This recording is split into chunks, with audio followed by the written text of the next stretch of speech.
So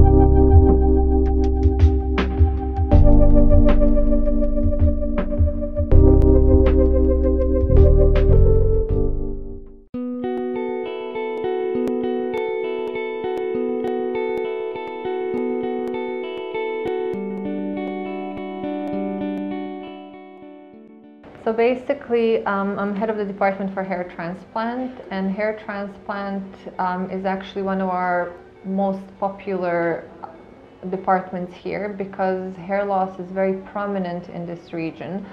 Although hair loss and pattern baldness is mainly associated with men, a large percentage of females also have some level of hair loss. It's estimated 1 in 5 women will have some level of hair loss throughout their lifetime. There are numerous causes of hair loss, such as some sort of deficiency, such as vitamin D deficiency, vitamin B deficiency, iron deficiency, but mainly it's correlated with the hormonal imbalance, and in vast majority it's directly inherited, so it's inherited hair loss. Genetic hair loss can be passed on either from the mother's side or the father's side, and it doesn't have to impact every person in the family. It could be very random, like anything else when it comes to the genetics.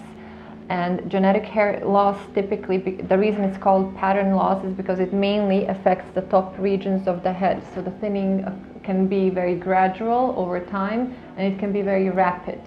And there are numerous treatments nowadays because the medicine keeps evolving. We're coming up with more advanced technologies and treatments to treat hair loss and to prevent further thinning.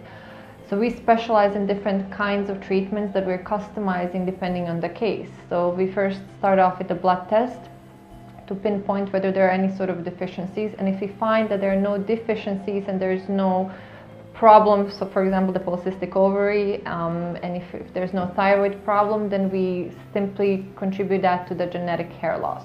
And usually a lot of the cases, even when we see the patients, they come in and they will say, yes, my mother has it, my sister or my aunt, things like that. So it does run in families. For ladies, we can start off because the follicles that have been lost when there is major thinning and there are already patches appearing, which can also, by the way, be to overprocessing, chemical overprocessing, straightening of the hair, things like that. If there are patches that are already showing, we start by the transplant, because the only way to permanently restore the hair and to bring back the volume is to actually transplant and add new follicles. But afterwards, we take proactive measures to prevent further thinning by stimulating the remaining hair that's surrounding the area of loss. And that is usually done through growth factor therapy, which consists of micro-injections on a monthly basis directly to the follicles to stimulate the follicles to reactivate the natural stem cells to revive the lost, to revive the hair. And that usually is done on a monthly basis, once a month for about 5 to 10 months depending on the case. In addition, we prescribe supplements, and also a very good treatment that has been proven and it's been for a long time on the market is the minoxidil. So minoxidil is a natural vessel dilator which is improving the blood circulation. So even for ladies, we're still asking them to just make it a part of the daily routine, because hair loss, like anything else, if it's inherited, if somebody has a genetic predisposition to diabetes, then that person needs to take the proactive measure to stay healthy, to not develop the diabetes.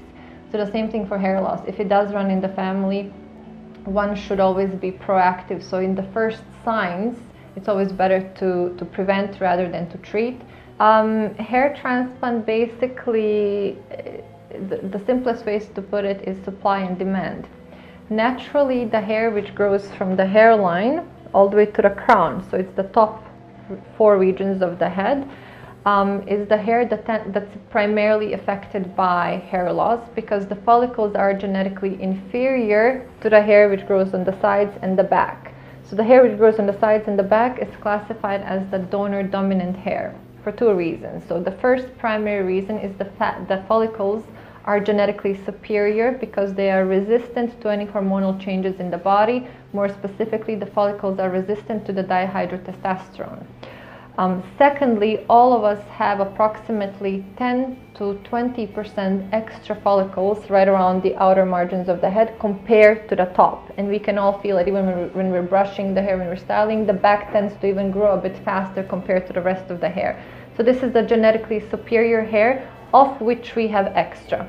So the natural way the natural concept of transplant is to take some of the excess follicles that we have, which are genetically superior, and to redistribute them in the areas where we're thinning, which tend to be more obvious. So to have loss of density here, yet to have extra follicles here, naturally it is better to transfer these follicles and increase the volume in the front, which is mainly most important for ladies, because when we're styling our hair, if we want to part it down the middle, to have the broadening or the thinning, it impacts our lifestyle and it limits our ability to change our hair. So of course, when we're working on female hair transplant, we're focusing on adding extra volume right down the middle, so that gives them an option of styling the hair naturally. The procedure that we're specializing in, it is known as the stem cell FUE. FUE stands for follicular unit extraction, which is classified as a minimally invasive to non-surgical form of hair transplant. Traditionally, we used to, this is a technique called FUT, the traditional technique we used to basically excise the tissue from the back, which is known as a strip method. And then the strip needed to be dissected into small individual grafts, which are then transplanted. But of course, this leaves a scar, and with any surgery, there are some side effects. As far as FUE is concerned, all we need to do is shave a small section right at the back, so basically in the middle. So we leave the bottom part of the hair, the top, which covers it until, and this of course will grow out. So we will need to shave about 2 inches section at the back of the head. We will apply the topical numbing spray, which will numb the skin, followed by local anesthetic, which is the same concept used in dentistry. Once we numb the area with a very fine instrument, we're going to just go in and extract the individual extra follicles. So the whole point is, like, let's say here we have 80, for example, grafts per square centimeter. At the back we might have 100. So we'll just focus on taking out these excess follicles. And then the same thing here. We'll part the hair, we'll pinpoint where the gaps are. We'll numb the area locally only. We'll create small incisions in the skin, not very deep, about 1 millimeter underneath the skin, and we'll just implant the follicles. In about 2 to 3 days, the skin will entirely close to absorb the grafts, and we do active follow-up. So, for example, the 3rd day, we'll bring the patient back for the shampoo. They can join back work and resume normal activities almost immediately, because again, physically nothing is happening. So it's a minimally invasive procedure. The hair will start to grow about a month after the transplant, approximately 10% per month. So typically we need to give it about minimum 6 months to start seeing about 50% of the outcome, 1 year to see 100% of the outcome.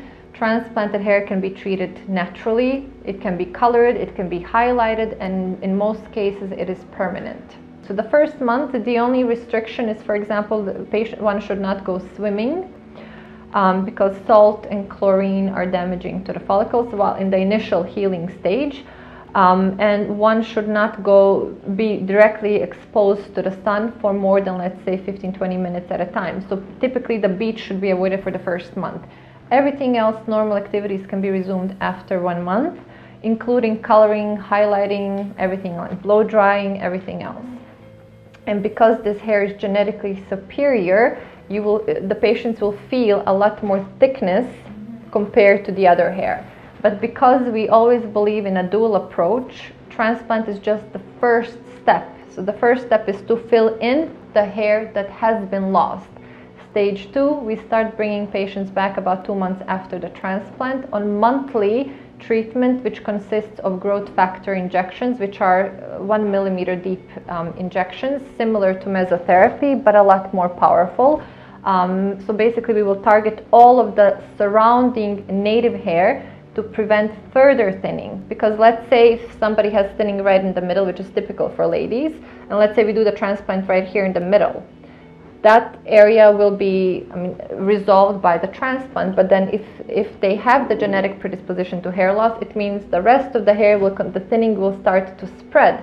So even with the transplant, we need to make sure that the surrounding hair gets stimulated so that we can prevent further thinning. The patient is fully awake throughout the procedure. They will watch TV, they will listen to music, they can talk on the phone. They will have lunch and plenty of breaks in the process, but it does take anywhere from, let's say, 4 to about 8 hours to complete, depending on how big of an area we're working in, because it's a very artistic process, and because we try to make it as comfortable as possible for the patient to allow him or her to move around, to stand up, to stretch, things like that, have all these breaks in the process. So with all of these breaks, it's considered a full day procedure. But the patient goes home the same day. There are no special precautions in terms of what to do or what not to do. The fasting is not required. It's a day procedure. So the patient will go home. He or she will return the next day for the head wash. Once the skin completely closes to absorb the new follicles, which is 48 to 72 hours post-transplant, the patient returns for the first hair shampoo, during which we will teach him or her how to properly and gently shampoo the hair in the initial healing state of the skin. The patient will return back on the 10th day, so we will exfoliate the area. We remove any crusting which forms around the implantation site. From that point on, there is no need to come back at all. The next follow-up will be after about a month, which is about the day number 40 to 45, during which we start treating the existing hair, not the transplant hair, but the original hair, to stimulate and to prevent further thinning.